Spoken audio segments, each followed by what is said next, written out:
Vamos entender algumas referências contidas no segundo episódio de Retalha?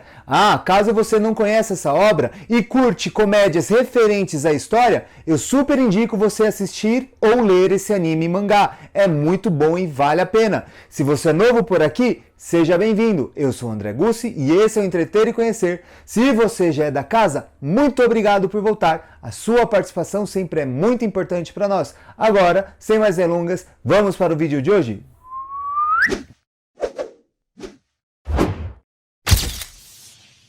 Como eu disse no vídeo anterior, eu farei uma sequência de vídeos explicando alguns detalhes para entendermos as referências contidas em Retalha, pois esse anime e mangá tem várias piadas assim, se você não manja de história e nem de geopolítica, passa batido. E eu organizei esse conteúdo de 3 formas. Primeiro, eu explicarei um pouco sobre a Cibatalha, que quer dizer a Itália nova lá, aquela parte da Itália que é criança, no período pós-renascença, onde os outros países dominam a região da Itália. Depois, eu farei uma ponte explicando desse período dos séculos 16, 17 até a Primeira Guerra Mundial, para nós entendermos essa ponte e inclusive alguns detalhes bem genéricos que culminaram na Primeira Guerra Mundial. E a terceira parte, eu explicarei por que a Alemanha consegue invadir a Itália tão fácil, representando o fim do primeiro episódio, no qual ele encontra uma caixa de tomate e ele fica todo desconfiado. E é importante ressaltar que nessa minha análise eu não segui a ordem do anime, eu separei na sequência cronológica histórica, que assim facilita a compreensão dos fatos. Então vamos lá entender um pouquinho mais sobre a Cibatalha, aquela Itália lá criança, bobinha, inocente. Bom, ali mais uma vez, como eu disse no vídeo anterior, a Itália, ela é a sombra do Império Romano, mas não porque ela é grandiosa, mas porque geograficamente ela é herdeira de Roma. No entanto, ela não conseguiu se restabelecer após o fim do Império Romano, sendo assim sempre dominada por outros reinos. Isso deixa muito claro tanto no anime como no mangá. E no vídeo anterior mostra o Sacro Império Romano Germânico correndo atrás lá da Itália. Vem fazer parte de mim, não sei o que. E nesse segundo episódio reforça. Só que não tem só a Itália. Você pode ver Itália sendo dominada, a França, o Sacro Império Romano Germânico, a Espanha e o Império Otomano. Então, de forma bem simples, assim, esses reinos dominaram a Itália nesse período. Tanto que tem uma cena lá que mostra a Itália sendo uma bola de vôlei e eles brincando, sabe aquele 1, 2, 3, corta? Vai pra lá, vem pra cá, e a Itália, ai, ui, ai. Ou seja, esses outros reinos externos fazendo o que bem quer com a Itália. No land was as good a prey as Italy. France started the nasty trend by charging into Italy first. Then other strong and incredibly... E aqui eu quero mencionar um cientista político chamado Maquiavel, bem famoso ele. Ele viveu nesse período na Itália. E ele alegava que a Itália era muito rica nesse período porque ali era o centro comercial, ela dominava o comércio no mar Mediterrâneo. No entanto, Maquiavel olhou os reinos em volta e percebeu que esses outros lugares estavam fazendo algo diferente. E Maquiavel ficou todo preocupado, analisou como esses reinos se organizavam e fez um manual político chamado O Príncipe e deu para o rei de Florença lá na Itália, o governante, falou: se você quer fazer um estado forte e não ser dominado pelos demais, siga essas dicas aqui. Diz a lenda que esse rei, esse governante, olhou esse que Maquiavel falou, ignorou, nem leu, sabe? Ainda prendeu Maquiavel o acusando como traidor, espião, coisa do gênero, e deixou de lado. E dizem ainda as más línguas que esses escritos de Maquiavel do príncipe foi parar na mão de outros reis ou de outros auxiliares de reis europeus, como da Inglaterra, da França, e eles seguiram à risca o que estava contido nessa obra. E dessa forma eles conseguiram montar um governo forte, sólido e o principal, que não foi dominado por reinos estrangeiros. Se os italianos tivessem seguido as dicas de Maquiavel, muito provavelmente o rumo da Itália nesse período aqui, após a Renascença, seria outro. Mas eles ignoraram. Aqui talvez é mais uma referência para o nome dessa obra, que é Retalha, que em japonês retalhe quer dizer patife, inútil ou atrapalhado. E lógico tem a menção da Itália, ou seja, Itália atrapalhada, Itália inútil. Porque o próprio Maquiavel, um italiano, teve essa ideia, falou: faz isso, senão outros irão nos dominar. E os reinos, tô nem aí. Caguei para você. E o que aconteceu com a Itália? foi dominado por essas regiões, por esses outros reinos já citados. E aqui explica mais uma vez aquela cena lá da Itália sendo feita de boba. E antes de partirmos para explicar aquele momento da Primeira Guerra Mundial, eu quero fazer uma ponte desse período no século XVI para o século XX. Fazer um resumo bem genérico aqui. Isso daí demandaria de várias aulas para explicar esses detalhes. Minha ideia aqui é fazer um panorama geral para que você tenha uma noção. Caso você queira que eu especifique algo mais específico, eu farei vídeos dedicados, deixe aqui nos comentários. E aqui nós iremos seguir a lógica do imperialismo no século XIX, que está intimamente ligado com a Revolução Industrial.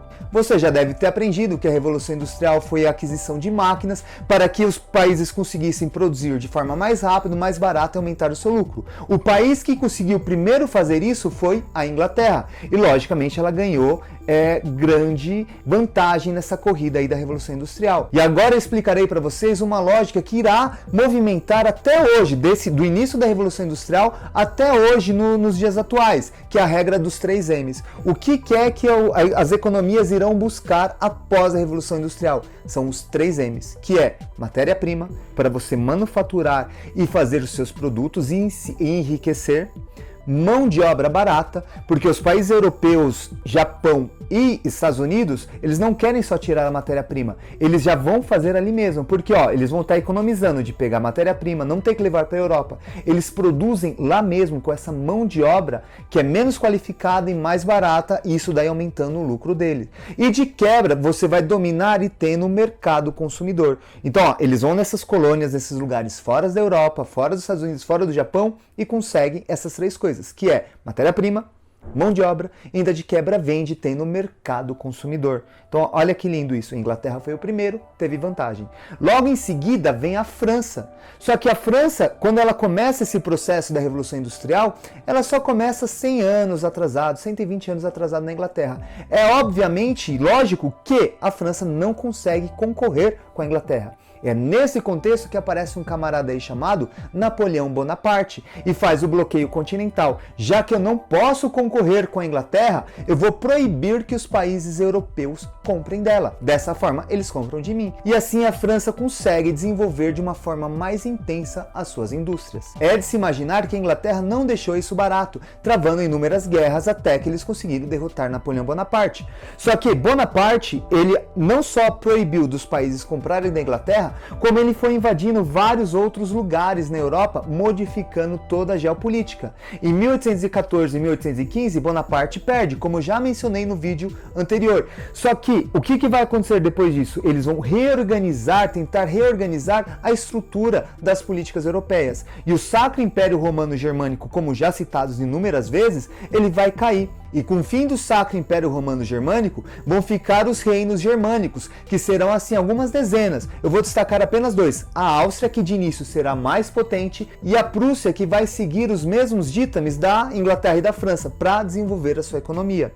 Então a Prússia, inclusive, vai formar mais tarde a Alemanha. E essa bagunça que Napoleão deixou na Europa, também aconteceu o quê? Enfraqueceu os reinos que dominavam a Itália.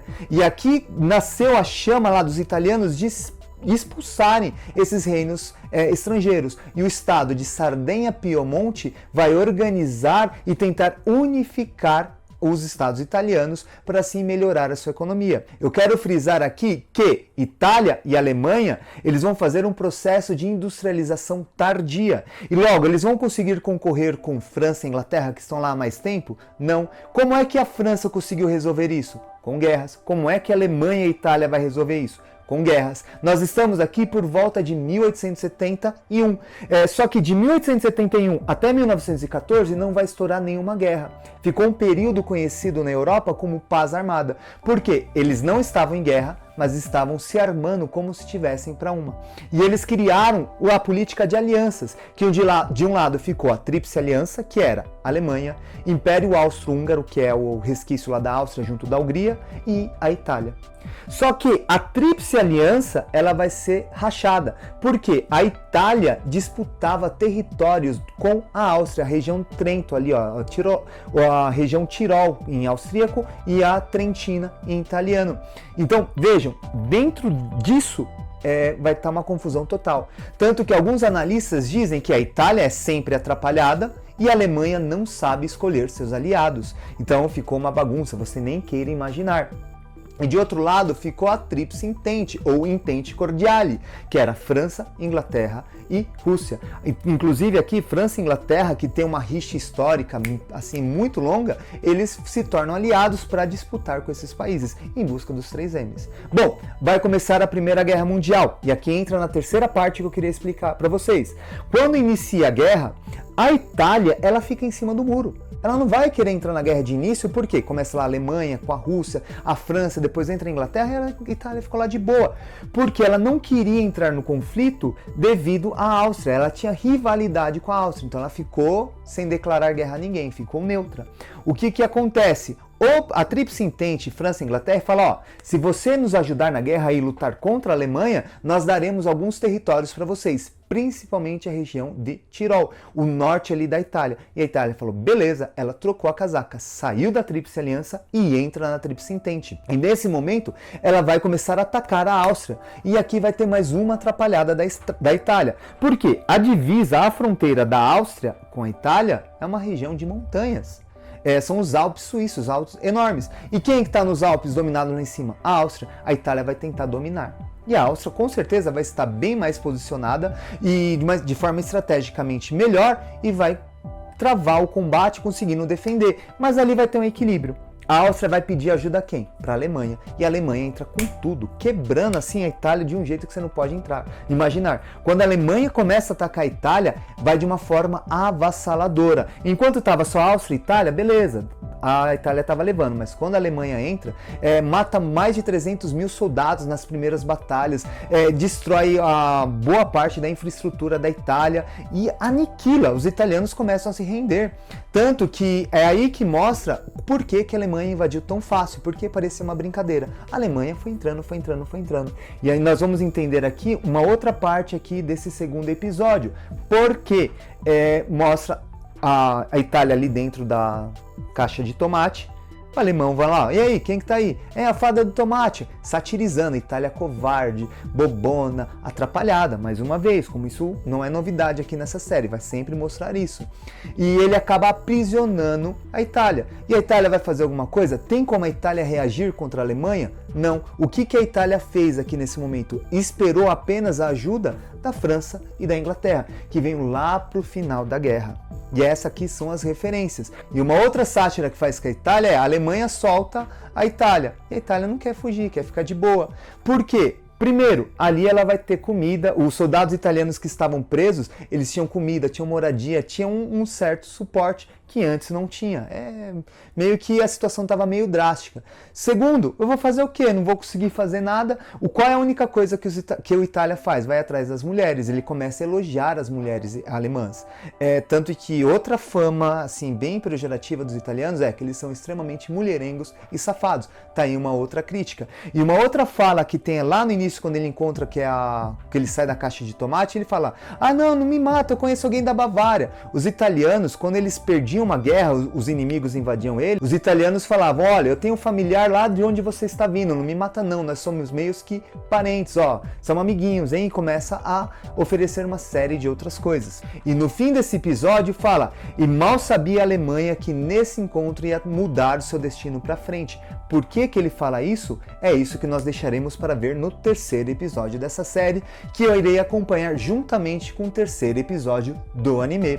E daí eu peço a você, caso você já assistiu Retalha e não compreendeu algumas coisas, após esse vídeo eu lhe convido a assistir novamente esse segundo episódio. Veja se essas referências ficaram bem claras. E se você gostou da forma como articulei, se abriu alguma coisa assim para você entender, deixa aqui nos comentários. E caso tenha alguma coisa em branco aqui que você não conseguiu compreender, deixa aqui também que assim que possível eu farei algo para atender essa demanda. Então fica assim, e para encerrar eu não poderia deixar de fazer a sessão agradecimentos, que em especial vai a Lilian na estrutura que ela dá com o canal, no enquadramento que ela fez aqui, né, nessa parte aqui de fotografia desse vídeo. Muito obrigado, amor, sua ajuda é fenomenal. E mais uma vez eu queria agradecer às alunas Júlia, Nicole e Maria pela indicação do Retalha, as inúmeras conversas que nós temos sobre isso. Brigadão, a dica de vocês foi muito boa e lógico, não poderia deixar de agradecer a você que assistiu até aqui. Muito obrigado e até a próxima! 1, 2, 3 e... Como eu já disse no vídeo anterior, eu farei uma sequência, uma série de vídeos que ajudarão em...